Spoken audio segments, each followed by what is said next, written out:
अस्सलामुअलैकुम। मेरे इस्लामी भाइयों, आपको मैं कजाए उम्री नमाज को बताना चाहता हूँ। उम्र भर की कजा नमाज को अदा करने का तरीका।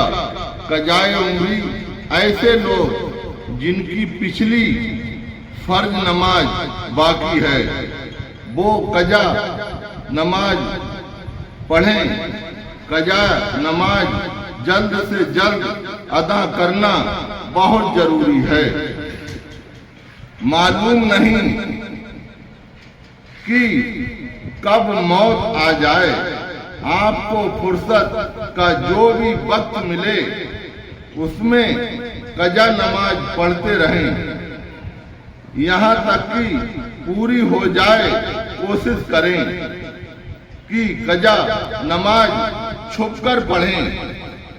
हुजूर आला हजरत इमाम अहमद रजा खान ने कजा नमाज पढ़ने का आसान तरीका बताकर मुश्किल आसान कर दी। इस सिलसिले में हुजूर आला हजरत इरशाद फरमाते हैं कि एक दिन की 20 रकत होती हैं, यानी फर्ज की 2 रकत और जोहर की 4 रकत और असर की 4 रकत और मगरिब की 3 रकत और इशा की 7 रकत, यानी 4 फर्ज और 3 वित्र। उम्र भर की कजा नमाज का हिसाब जिसने कभी नमाज ही ना पढ़ी हो और अब तौफीक हुई और कजा उम्री पढ़ना चाहता है, तो वो जब से बालिग हुआ उस वक्त से नमाज का हिसाब लगाए और तारीखे बिलोग बालिग होने की तारीख भी नहीं मालूम हो तो एहतियात इसी में है कि औरत 9 साल की उम्र से और मर्द 12 साल की उम्र से नमाज का हिसाब लगाकर पढ़े और जल्द पढ़े, कम ना पढ़े। अगर ज्यादा हो जाए तो हर्ज नहीं की निफल में शुमार हो जाएगी। फतवा रजबी जिल्द 8 पेज नंबर 104। कजा करने में तरतीब पढ़ने वाले को इख्तियार है कि चाहे तो पहले फर्ज की सब नमाजें अदा कर ले, फिर तमाम जोहर की नमाज इसी तरह, फिर मगरिब की और इशा की पढ़े। फर्ज नमाज बाकी हो तो निफिल नमाज कबूल नहीं होती।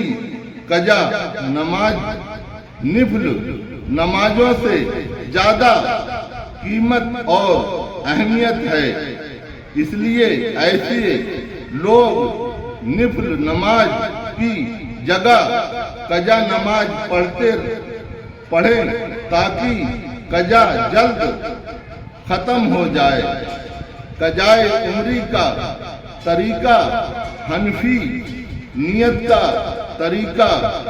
नियत की मैंने सबसे पहले फर्ज की या पहली जोहर की या असर की जो मुझसे कजा हुई, वास्ते अल्लाह ताला के मुंह मेरा काबा शरीफ की तरफ अल्लाह अकबर हर बार इसी तरह नियत करे। पहली आसानी, अगर 4 फर्ज पढ़ रहा है तो तीसरी और चौथी रकत में अलहम्दो शरीफ ना पढ़कर उसकी जगह 3 बार सुबहाना सुभान अल्लाह कहकर रुकू में चले जाओ। दूसरी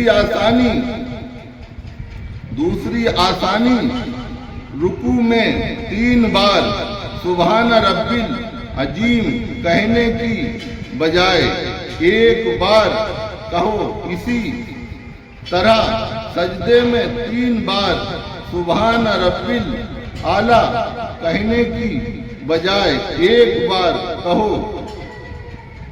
तीसरी आसानी अत्तहियातो पढ़ने के बाद अल्लाहुम्मा सल्ली अला सय्यदिना मुहम्मदिय्यु व अलैहि पढ़कर सलाम फेर दे।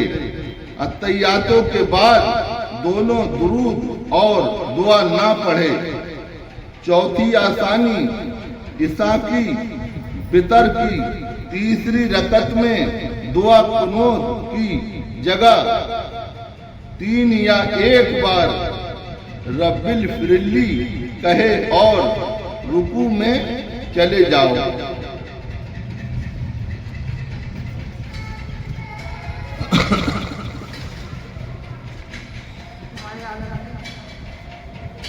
नाइट मंगर बितर की 3 रकत में अलहम्दो शरीफ और सूरत दोनों जरूर पढ़ें। मस्जिद में या लोगों की मौजूदगी में अगर बितर की कजा करें तो तकबीर कुनूत के लिए हाथ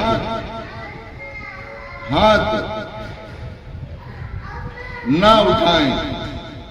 नमाज के बाकी हिस्से को आम तरीके से पढ़ें। सफर की नमाज कसर ही पढ़ी जाएगी।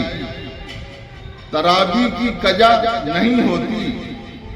ध्यान दें, सूरज निकलने से लेकर 20 मिनट बाद तक और सूरज डूबने के 20 मिनट पहले से सूरज डूबने तक कोई नमाज जायज नहीं। इसी तरह ठीक दोपहर जमाल का वक्त या ये यहाँ तकरीबन 40 या 50 मिनट होता है।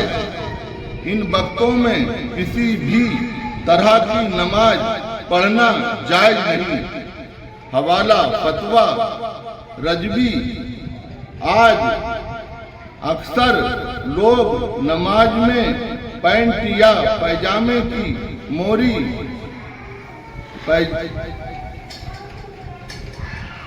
पैजामे को लपेट कर चढ़ाते हैं, जो मुकरू तहरीमी है।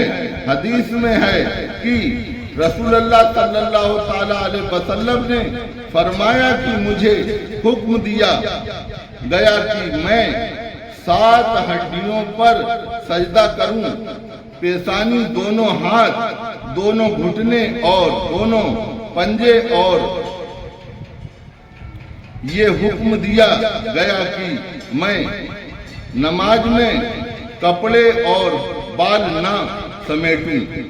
मिस्कत शरीफ पेज 83। इस हदीस में साफ कहा गया है कि नमाज में कपड़े का मोड़ा हुआ, सिमटा हुआ, चढ़ा हुआ नहीं होना चाहिए। कुछ लोग नमाज में कुरान की तिलावत करते वक्त सिर्फ होंठ हिलाते हैं और आवाज बिल्कुल नहीं निकालते हैं। इस तरह पढ़ने से नमाज नहीं होगी। आस्था पढ़ने का मतलब ये है कि कम से कम इतनी आवाज निकाले कि कोई रुकावट ना हो तो खुद सुन ले। इसी तरह नमाज के बाहर भी कुरान कम से कम इतनी आवाज में पढ़े कि खुद सुन ले। मसलक आला हजरत जिंदाबाद। जिंदाबाद।